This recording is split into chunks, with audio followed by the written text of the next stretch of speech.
Tervetuloa tamperelaisen tenniskoulun tennistunneille. Hervannan tennishalli, kuplahalli sijaitsee tässä Vera Tampereen tällaista sähkötuotantoa vastapäätä. Väkipyörän katu 6.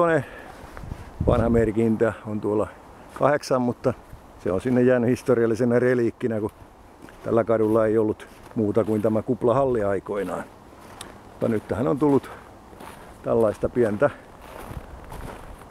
toimintaa ja Hervannan ammattikoulu oli ainakin aiemmin tuolla, samoin kuin ennen postin pääjakelukeskus. Nykyään siinä on sitten kerrostaloja. Mutta tervetuloa Väkipyörän kadulle Hervantaan ja siellä odottaa tässä Veraa vastapäätä kuplahalli. Näin pienenä pakkasaamuna -3 ei tunnu miltään, kun kohta hiki lentää. Ei muuta kuin tervetulemassa.